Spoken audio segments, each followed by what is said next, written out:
Doctor ಜಿಯವರು ಕರ್ನಾಟಕದಲ್ಲಿ 3 ಸ್ಥಳಕ್ಕೆ ಭೇಟಿಯನ್ನು ಕೊಟ್ಟರು. ಪ್ರಥಮವಾಗಿ ಚಿಕ್ಕೋಡಿ, ಎರಡನೇದ್ದು ಸದಲಗ, ಮೂರನೇದ್ದು ಜಮಖಂಡಿ.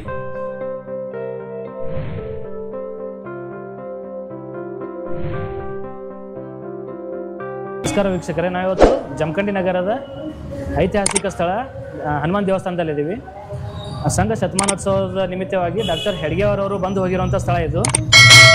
ನಮ್ಮ ಜೊತೆಗೆ ಸಂಸ್ಕೃತ ಭಾರತಿ ವಿಭಾಗ ಸಂಯೋಜಕರು ವಿಜಯಕುಮಾರ್ ದಾಬಾಡಿ ಅವರು, ಆಮೇಲೆ ನಗರ ಕಾರ್ಯವಾಹರು ಮಲ್ಲಿಕಾರ್ಜುನ್ ಗಾವಿ ಅವರು ಮತ್ತು ರಮೇಶ್ ಪೂಜಾರಿ ಅವರು ನಮ್ಮ ಜೊತೆಗಿದ್ದಾರೆ. ಆಮೇಲೆ ನಾವು ಡಾಕ್ಟರ್ ಹೆಡ್ಗೆ ಅವರವರು ಬಂದು ಹೋಗಿರೋ ಮಾಹಿತಿಯನ್ನು ತಿಳಿದುಕೊಳ್ಳೋಣ. ವಿಜಯಕುಮಾರ್ ಸರ್ ಅವರು. ಡಾಕ್ಟರ್ ಜಿಯವರು ಕರ್ನಾಟಕದಲ್ಲಿ 3 ಸ್ಥಳಕ್ಕೆ ಭೇಟಿಯನ್ನು ಕೊಟ್ಟರು. ಪ್ರಥಮವಾಗಿ ಚಿಕ್ಕೋಡಿ, ಎರಡನೇದ್ದು ಸದಲಗ, ಮೂರನೇದ್ದು ಜಮಖಂಡಿ. ಜಮಖಂಡಿಯಲ್ಲಿ 1939ರಲ್ಲಿ ಜಮಖಂಡಿಗೆ ಬಂದಿದ್ದರು. ಜಮಖಂಡಿಯಲ್ಲಿ ಆವಾಗ ರಾನಡೆ ಅಂತ ಹೇಳಿ ಸುಪ್ರಸಿದ್ಧ ವಕೀಲರು ಮನೆಯಲ್ಲಿ ಅವರು ವಾಸ್ತವ್ಯ ಮಾಡಿದರು. ಇಲ್ಲಿಂದ ಸುಮಾರು ಜಮಖಂಡಿಯ ಬಸ್ ನಿಲ್ದಾಣ ಎದುರುಗಡೆ ಆಗ ಒಂದು ಗ್ರೌಂಡ್ ಇತ್ತು, ಅಲ್ಲಿ ಒಂದು ಮೈದಾನ ಇತ್ತು. ಆ ಮೈದಾನದಲ್ಲಿ ಜಮಖಂಡಿಯಲ್ಲಿ ಪ್ರಥಮವಾಗಿ ಶಾಖೆಯನ್ನು ಪ್ರಾರಂಭ ಮಾಡಿ ರಾನಡೆ ವಕೀಲರನ್ನು ಜಮಖಂಡಿ ನಗರದ ಸಂಘ ಚಾಲಕರಂತ ನಿಯುಕ್ತಿ ಮಾಡಿದರು. ಈಗ ಆ ಮೈದಾನ ಪೂರ್ತಿ ಕಟ್ಟಡವೊಂದರಿಗೆ ಆವರಣಿಸದ. ಈಗ ನಿಮ್ಮನ್ನು ಹೆಡ್ಗೆವಾರ ವಾಸ್ತವ್ಯ ಇದ್ದಂತಹ ರಾನಡೆಯವರ ಮನೆಗೆ ಕರೆದುಕೊಂಡು ಹೋಗ್ತೇವೆ. ಹೆಗ್ಡೆ ಅವರವ್ರು ಬಂದಾಗ ಉಳ್ಕೊಳ್ಳೋದು ಇಲ್ಲೇ ಮನೆ.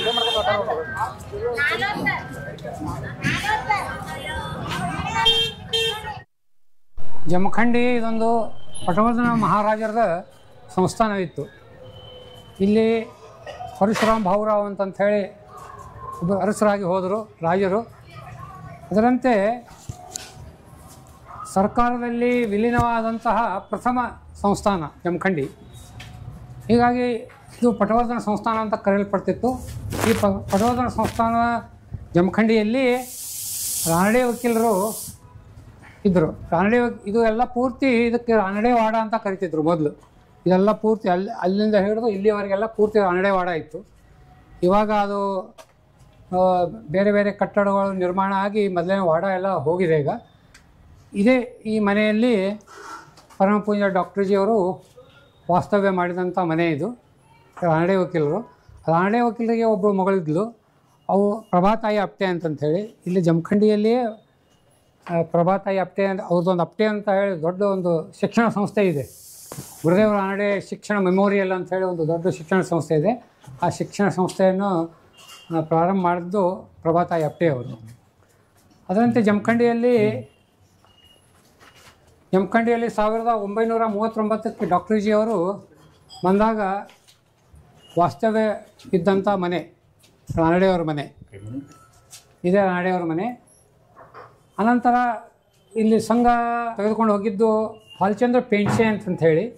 ಬಾಲಚಂದ್ರ ಪೆಂಚೆ ಅವರು ಜಮಖಂಡಿ ನಗರದ ಸಂಘ ಚಾಲಕರಾಗಿದ್ದರು. ತದನಂತರ ಇಲ್ಲಿ BV ಶ್ರೀಧರ್ ಅಂತಂಥೇಳಿ ವಿದ್ಯಾರ್ಥಿ ವಿಸ್ತಾರಕ್ಕೊಬ್ಬರು ಬಂದಿದ್ದರು. ಅವರು ತಮ್ಮ BSc MSc ಪದವಿ ನಂತರ ಅವರಿದ್ದಾಗ ಸ್ವಲ್ಪ ಸಂಘಕ್ಕೆ ಒಳ್ಳೆ ಚಾಲನೆ ಸಿಕ್ತು, ಸಂಘ ಬೆಳೀಲಿಕ್ಕೆ.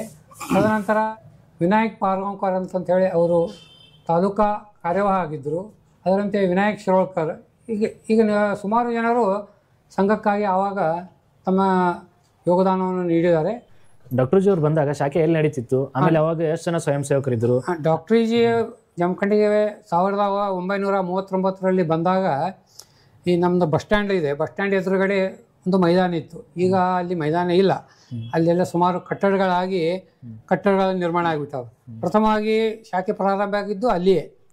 ಆವಾಗ ಸುಮಾರು ಒಂದು 8-10 ಜನ ಸ್ವಯಂ ಸೇವಕರು ರಾನಡೆ ವಕೀಲರ ಜೊತೆಯಲ್ಲಿ ಇದ್ದವರು. ಅಷ್ಟು ಮಾಹಿತಿ ಇದೆ. ಡಾಕ್ಟರ್ ಜಿ ಬಂದು ಹೋದ್ಮೇಲೆ ಅದ್ರ ಕೃಪೆನೇ ಇರ್ಬೋದು ಬಹುಶಃ. ನಮ್ಮ ಈಗಿನ ಪರಮ ಪೂಜ್ಯನ ಸರಸಂಚಾಲಕರು ಮಾನನೀಯ ಶ್ರೀ ಮೋಹನ್ ಭಾಗವತ್ ಅವ್ರು ಬಂದು ಹೋದ್ರು.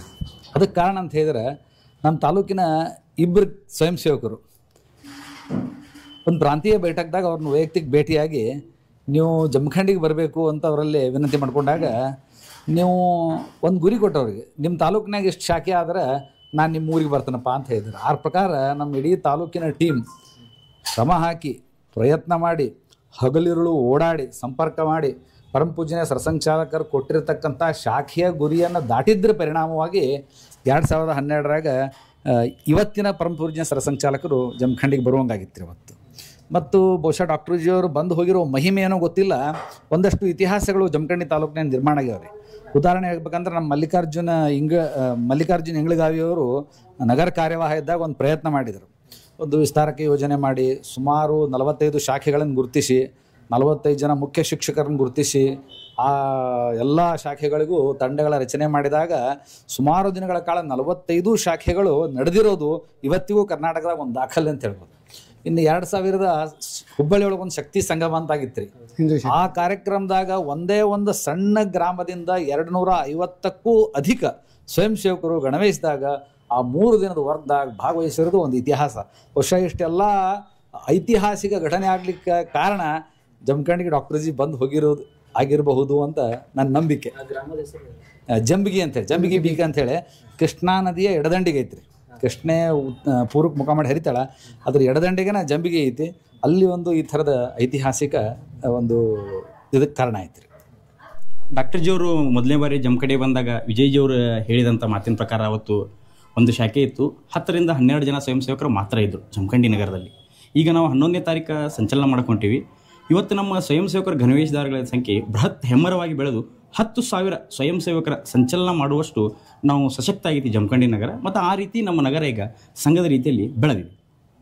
ಡಾಕ್ಟರ್ ಜಿಯವರು ಜಮಖಂಡಿಗೆ ಬಂದದ್ದು ಒಂದು ವಿಶೇಷ. ಆ ವಿಶೇಷದಿಂದ ನಾವು ಪ್ರತಿ ವರ್ಷ ಅಂದ್ರೆ 15 ದಿವಸ ನಾವು ವಿಸ್ತಾರಕ ವರ್ಗಾತ ಮಾಡ್ತಿದ್ವಿ. ಆದರೆ ಜಮಖಂಡಿ ನಗರದಾಗ ಏನೈತಿ ಒಂದು ತಿಂಗಳು ವಿಸ್ತಾರಕ ವರ್ಗಾತ ಮಾಡಿದ್ವಿ. ಆ ಮಾಡಿದ ಸಮಯದ 45 ಶಾಖಾ ಮಾಡಿದ ಒಂದು ಇತಿಹಾಸ ಐತಿ. ಯಾಕಂದ್ರೆ ಈಗ ನಾವು ಸಂಘಕ್ಕೆ 100 ವರ್ಷ ಆಗುವುದರಿಂದ ನಾವು 10,000 ಗಣವೇಶಧಾರನ ಹಾಕಬೇಕು ಒಂದು ಸೆಟಪ್ ಮಾಡಿ ಕಿಸಿಂದ ಅದಕ್ಕೆ ಸಂಘಕ್ಕೆ 100 ವರ್ಷ ಆಗೋ ವಿಶೇಷ ಕಾರಣದಿಂದ 11ನೇ ತಾರೀಕಿಗೆ ಎಲ್ಲ ತಾಲೂಕಾದವರಿಂದ 10,000 ಗಣವೇಶಧಾರನ ಹಾಕಕ್ಕೆ ನಾವು ಶ್ರಮ ಪಡಕತ್ತೀವಿ.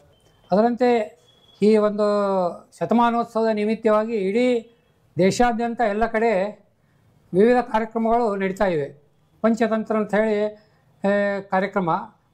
ಅದರಂತೆ ಪ್ರಥಮವಾಗಿ ಈ ವಿಜಯದಶಮಿಯಿಂದ 2026ರ ವಿಜಯದಶಮಿವರೆಗೂ ಕಾರ್ಯಕ್ರಮಗಳನ್ನು ಹಮ್ಮಿಕೊಳ್ಳಲಾಗಿದೆ ಇಡೀ ದೇಶಾದ್ಯಂತ. ಪ್ರಥಮವಾಗಿ ವಿಜಯದಶಮಿ ನಿಮಿತ್ತ ಬರುವ 11/10/2025ರಂದು ಜಮಖಂಡಿ ನಗರದಲ್ಲಿ ಜಮಖಂಡಿ ತಾಲೂಕಿನ ಭವ್ಯ ಒಂದು ಪಥಸಂಚಲನ ನಡೆಯಲಿದೆ. ಸುಮಾರು ನಾವು ಒಂದು 10,000 ಗಣವೇಶಧಾರಿ ಸ್ವಯಂ ಸೇವಕರನ್ನು ಸೇರಿಸಬೇಕಂತ ಹೇಳಿ ಇಡೀ ತಾಲೂಕಾದ್ಯಂತ ಪ್ರಯತ್ನ ಜೋರಾಗಿ ನಡೀತಾ ಇದೆ. ಪ್ರಥಮವಾಗಿ ಜಮಖಂಡಿಯಲ್ಲಿ 2 ಕಡೆಯಿಂದ ಸಂಚಲನ ಹೊರಟು ಇಲ್ಲಿ ಅಶೋಕ್ ಸರ್ಕಲ್ ಅಂತ ಇದೆ, ಆ ಅಶೋಕ್ ಸರ್ಕಲ್ನಲ್ಲಿ ಒಟ್ಟುಗೂಡಿ ಮುಂದೆ ಪೋಲೋ ಮೈದಾನ ಅಂತ ಇದೆ, ಪೋಲೋ ಮೈದಾನದಲ್ಲಿ ಸಾರ್ವಜನಿಕ ಸಮಾರಂಭ ಕಾರ್ಯಕ್ರಮ ಇರ್ತದೆ. ಇದು ಜಮಖಂಡಿ ನಗರದ ದ್ವಾರಕಾ ಹೋಟೆಲ್, ಜಮಖಂಡಿ ನಗರದ ಬಸ್ ನಿಲ್ದಾಣ ಎದುರುಗಡೆ ಇದೆ. ಬನ್ನಿ. ಇದು ಡಾಕ್ಟರ್ ಜಿ ಅವರು ಬಂದ ಹೋದಾಗ ನಡೆದಂತ ಮೊದಲ ಶಾಖೆ ಮಾಡಿದಂತ ಇದು ಸ್ಥಳ. ಈಗ ಇದು ಸರ್ಕಾರಿ ಕಟ್ಟಡವಾಗಿ ಪರಿವರ್ತನೆಗೊಂಡಿದೆ. ಡಾಕ್ಟರ್ ಜಿ ಅವರು ಬಂದಾಗ ಮೊಟ್ಟಮೊದಲು ಮಾಡಿದ ಶಾಖೆ ಸ್ಥಳ ಇದೇ ಆಗಿತ್ತು. ಜಮಖಂಡಿ ನಗರದ ಬಸ್ ಸ್ಟ್ಯಾಂಡ್ ಎದುರುಗಡೆ ಇರುವಂತ ಶಾಖೆಯಾದ ಸ್ಥಳ.